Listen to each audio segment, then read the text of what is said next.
কাৰ্যকৰী সভাপতি তথা মোৰ জ্যেষ্ঠ ভাতৃ শামছুল দা আজি ইয়াত অৰুণোদয় নামৰ এটা আঁচনি দি 5 বছৰ ইগুণি দিলে আমাৰ পৰা লুটি লুটি টকা খালে কোনো খাদ্য সামগ্ৰী হওক যি চিমেণ্ট ৰড বালিতে হওক আমাৰ যিকোনো আমাৰ ডিজেল পেট্ৰলৰ দাম বঢ়াই গাড়ী ভাড়া হওক থকা বিমানবন্দৰ আজি আদানী আম্বানীক আজি বিক্ৰী কৰি দিলে আজি কাগজ কল বিক্ৰী কৰিব ওলাইছে নুমলীগড় ৰিফাইনেৰী বিক্ৰী কৰিলে BSNL বিক্ৰী কৰিলে এয়াৰচেল বিক্ৰী কৰিলে এতিয়া ACB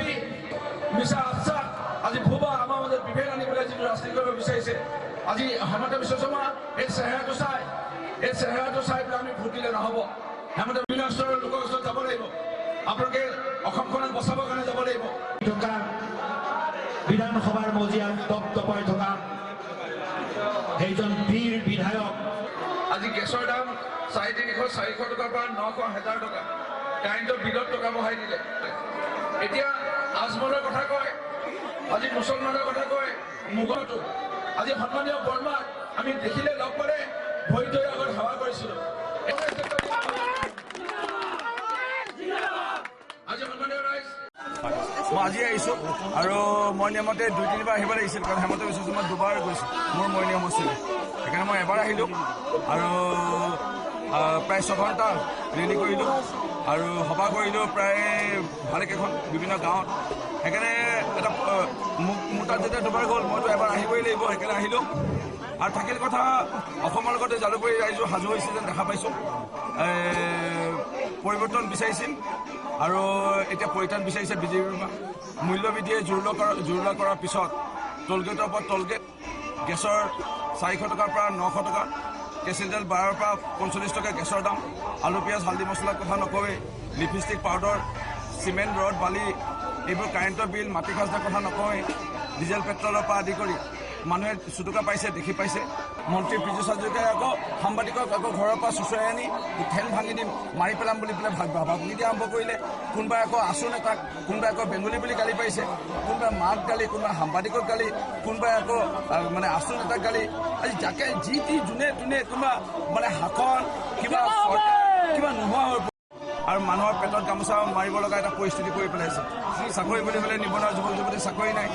এটা দেশৰ সম্পদ এটা বিক্ৰী কৰিব লৈছে এতিয়া গোপীনাথ বৰদলৈ বিমানবন্দৰ দিলে বিক্ৰী কৰি দিলে আদানী আম্বানীক পিছলৈ গৈ পেলাই ৰেলৱে ষ্টেচনবোৰ এতিয়া বিকি আছে তাৰপিছত এতিয়া নুমলীগড় ৰিফাইনেৰী বিকিছে এতিয়া আকৌ কাগজ কল এতিয়া বিকিব ওলাইছে এটা সম্পদ বিকিব ওলোৱাৰ পিছত এতিয়া যেতিয়া আমাৰ শক্তি বিভাগ যিটো লৈ পেলাই আমাৰ দুখীয়া জনসাধাৰণে আজি যেনে তেনে বিলটো দি পেলাই চলি আছিল সেয়াও প্ৰাইভেটাইজেশ্যন কৰিবলৈ লৈছে আজি বিদেশী খেদিম বুলি কৈ ৰাজগাদী ল'লে এতিয়া কাৰ নামৰ আইনখন আনি পেলাই এতিয়া বিদেশী আনিব বিচাৰিছে নিৰ্বাচনৰ সময়ত প্ৰায় 2 দিনৰ কাৰণে নিৰ্বাচনী প্ৰচাৰ কৰিব নোৱাৰা নিৰ্বাচন আয়োগে কাৰোবাক নিষেধাজ্ঞা জাৰি কৰিব আজি মন্ত্ৰী হেমন্ত বিশ্ব শৰ্মাক অলপ আগতে তেখেতে নিয়া পকেটত থকা নিচিনাকৈ যি মন্তব্য আগবঢ়ালে সাধাৰণ মহিলাৰ নিয়া যোগেদি জেলত ভৰাই দিম বুলি যিটো ক'লে মন্ত্ৰী হেমন্ত বিশ্ব শৰ্মা আজি তেখেতে বিজেপি চৰকাৰে যে নাহে আগতীয়াকৈ ইংগিত দি দিলে যেতিয়া মুছলিম মহিলা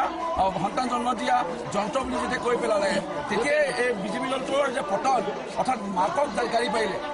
সম্পূৰ্ণ নাৰী জাতিক গালি পৰা আজি নাৰীৰ ওপৰত যেতিয়া কোনোবাই মন্তব্য আগবঢ়াইছে আৰু আজি কোনোবাই অত্যাচাৰ আৰম্ভ কৰিছে মহিলাক তেতিয়াই পতন হৈছে এই বিজেপি দলটোৰ পতন হেমন্ত বিশ্ব শৰ্মাই নিজে এই বিজেপি দলৰ কাৰণে পতন আনিল বাবে আজি যদি ভালমানে চাই যে মোদী ডাঙৰীয়াৰ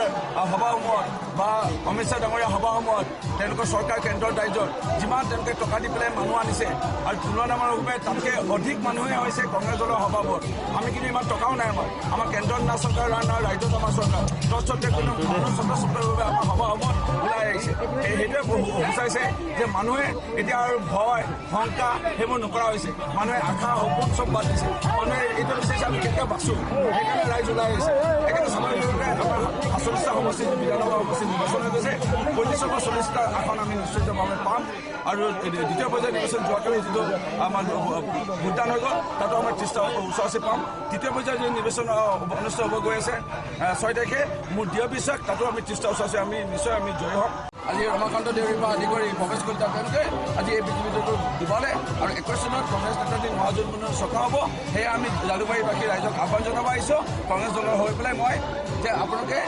বহুমূলীয়া ভোটটো চেহেৰা চাই পেলাই কাৰোবাৰ অকল ধন সম্পত্তি ঘটিবলৈ সেই পৰিয়ালটোক নিদি পেলাই আপোনালোকে দেশক বচাবৰ কাৰণে অসমখনক বচাবৰ কাৰণে আৰু নিজকে বচাবৰ কাৰণে মূল্য বৃদ্ধিয়ে যেন আৰু আমাৰ পেটত গামোচা মাৰিবলৈ এটা পৰিৱেশ নকৰে তাৰ কাৰণে আপোনালোকে কংগ্ৰেছ দলৰ প্ৰাৰ্থী ৰমেন বৰঠাকুৰ ডাঙৰীয়াক ভোট দিবলৈ হাতৰ চিনত আমি